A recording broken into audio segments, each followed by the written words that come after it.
I remember back in university, I had this exam coming up and I only had like 7 days to prepare for it. And for the first 5 days, I literally just binge watched Game of Thrones. And it was only when I was like 2 days away from the exam and the pressure got way too much to handle that I actually started studying. And guess what? I got a pretty shitty grade because it was just 2 days of effort. And you know what the sad part is? I actually wanted to study even during those 5 days which I just wasted binge watching Game of Thrones. I literally felt guilty and stressed and did not even enjoy watching the series.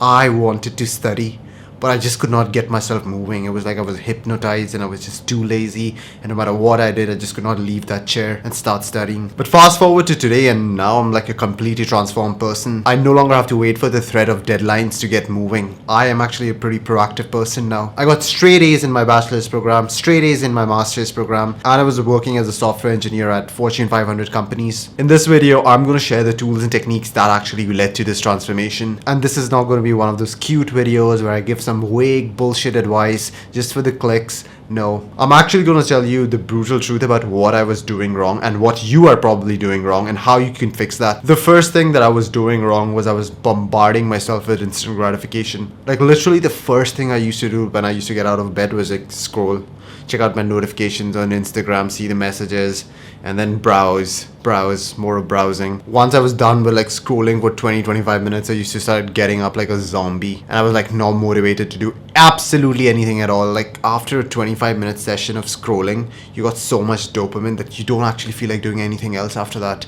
You got unearned free dopamine just by lying on the bed and moving your fingers. Your body's just used to this. You have set a new bar now that hey, this is the amount of effort that I need to put in order to actually feel good about myself. So why on earth do you think your body's going to respond to hard work? Why on earth do you think your body would want to do hard work? Additionally, my diet used to be horrendous. Like I was having fast food for breakfast, lunch and dinner. McDonald's, Burger King's, name it, I've had it. It was just so convenient. That's because my entire perception of diet and fitness was led by these popular fitness YouTubers telling me that it's all about calories in, calories out, you can feel good on McDonald's. All what junk food does is make you a bit fat, and I wasn't too concerned about the way I looked, so I was like, I'll just consume junk food. But turns out junk food actually makes you retarded. Like, I'm not even joking, it makes you sleepy, tired, fatigued, and just slow. Like you have to put so much effort to think when you've consumed processed food. And this is what I was doing to myself. I was just tired 24/7, and that is why I was procrastinating things, because of how fatigued I felt. I did not feel like doing anything challenging, and that task which I had at the back of my mind just seemed way too much of a challenge after I've had like 3 shakes. Like think about it, you are not gonna feel like reading a book after you've played like 3 hours of video games. Like you're in this fantasy world where you are at high status individual, you're killing zombies, you're having fun, bro. You're just having way too much fun. Things that would not occur in your regular life. You're living in this mystical world, and you are in that world for 2.5 hours, and then I ask you, hey man, just switch off all of that and just read this book, this black and white thing with some text on it. Read that and try to imagine and try to have a good time with it. You're not going to have a fun time reading because the benchmark of dopamine that is required for it to count as pleasure is very high, and regular activities are simply not going to reach that benchmark. The very first thing that I did was cut off all sources of cheap temporary pleasure. Like no more instant gratification. I am going to get dopamine, I am going to have fun, but it's going to be through productive activities like going to the gym,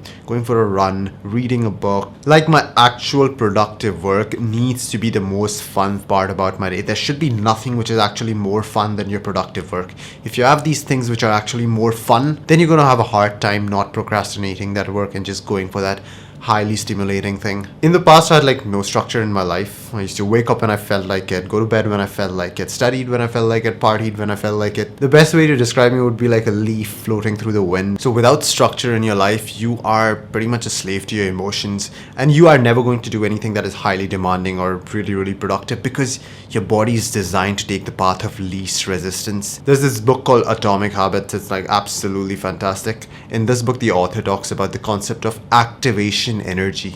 Like every task you do has an activation energy associated with it, and this is the amount of effort or energy required to just begin the task. If the activation energy required for a task is too high, then you're never going to be able to start the task. And if the activation energy required for a task is low, then you're much more likely to do the task. Having a fixed time and a place for all your tasks greatly reduces your activation energy required for that task.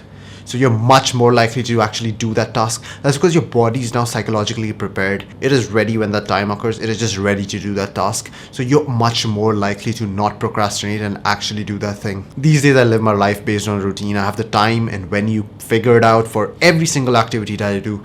When do I wake up? When do I do my deep work? When do I go to the gym? When do I do a reading session? When do I meditate?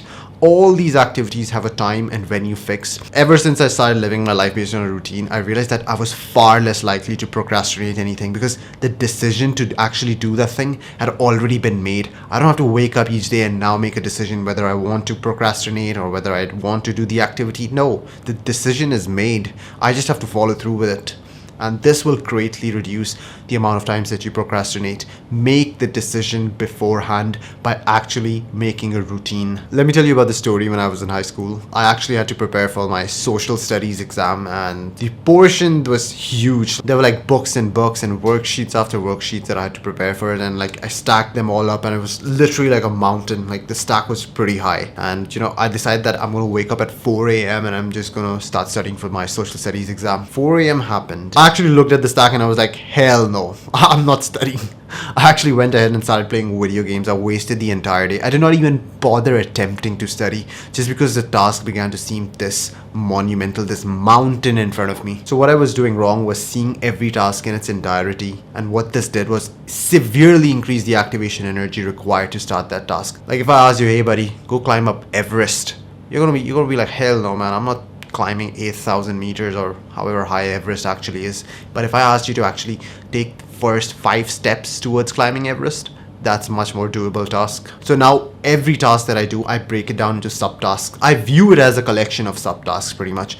Like even creating YouTube videos, like I no longer think about, oh, I need to create this highly stimulating, highly catchy YouTube video that's going to hook the audience, keep them watching and grow my subscribers. No, that's way too much pressure, man. That's like, I'm never going to make a YouTube video again if I put that much pressure on myself. I actually break down the process of creating a YouTube video into subtasks like, I need to think of a good topic, I need to come up with a good thumbnail, I need to write a decent script, I need to edit that script, I need to record, I need to then edit my entire video. When you break these things into subtasks, then all you have to do is focus on one subtask when you wake up, and that feels kind of doable. But there are days when even this subtask begins to feel like a mountain. Like some days I just don't feel like scripting. On those days, you actually break down the subtask even further down into more subtasks. Just remember that you can break down any task into smaller and smaller tasks. And when you find that perfect quantity of tasks, the perfect subtask, no matter how small it is, begin. And you can break down any task in this fashion. This task could be as simple as writing an essay. You can break it down into subtasks like, hey, I'm just going to write the title, I'm just going to write the first paragraph, I'm just going to write the name. Or you can even break the task of like winning the Olympic gold medal into smaller and smaller subtasks. Hey, I need like 500 training sessions, and each training session can be broken down into sets and reps required, etc, etc. Everything can be broken down into subtasks. Remember that. Breaking things down to subtasks will help you beat procrastination by reducing the activation energy required for all these tasks. So there was this organic chemistry class back in high school which I absolutely hated, and for the life of me I could not concentrate on that class, and I always procrastinated anything that was related to that class. All the homework, all the assignments, never even maintained a book for that class. There's this book called Man's Search for Meaning by Viktor Frankl, and Viktor Frankl was this psychiatrist who was actually stuck in a Nazi concentration camps in like the worst human conditions that you can imagine, like 20 hours of work a day, very little food, they're getting hit, they're getting punished. It was absolutely horrible. And during those conditions he made this observation that people who had no meaning in their lives, they were like hopeless, they were the ones that died first. And people who had meaning in their lives, like some sort of meaning, like whether they want to get out and meet their kids, whether they want to get out and write a book, they were the ones who actually passed through this experience. I realized that my chemistry class had no meaning in it. Like, I never thought that I would use this information in my life. I never thought that this information would ever be beneficial to me in some shape or form. So I just gave up on chemistry. Everything related to chemistry from that point onwards just became a massive struggle. What I then did was attach meaning to my chemistry class. I was no longer attending that chemistry class to just learn chemistry. I was doing this now to build self-discipline. I was doing this so I could get a good grade and attend a fancy university. I was doing this so I could tell my kids that their father went through some tough shit and he did not quit. I started attaching artificial meaning to this chemistry class, and boom, things changed. Like, I didn't love the class, but it became a lot more doable and tolerable, and I was not procrastinating the work that much. I kind of did the homework, I kind of did the assignments, and never procrastinated to the degree that I was about to flunk the class. Now think about the things that you're actually procrastinating. Like, do these tasks have an inherent meaning to them? And if they do not have a meaning to them, but yet they are something that you absolutely need to do, like study for an exam or something related to your job, then you need to find some sort of meaning and attach to it. Really diagnose your value structure, really diagnose how this thing affects you on a much higher level, and then attach meaning to that task. And if the task is something that you absolutely do not have to do, it's not that necessary to do, then consider perhaps skipping the task. Perhaps you're not procrastinating, perhaps this task is just meaningless to you. It sucks to say this, but the brutal truth is a lot of you are still going to be procrastinating things even after knowing these tools, because high dopamine activities like fast food, video games, pornography, they're just not that easy to quit. You cannot just quit them using raw motivation, because motivation is a limited resource and it is bound to run out. So make sure that you watch this video to rid yourself of all your actions that are responsible for your procrastination.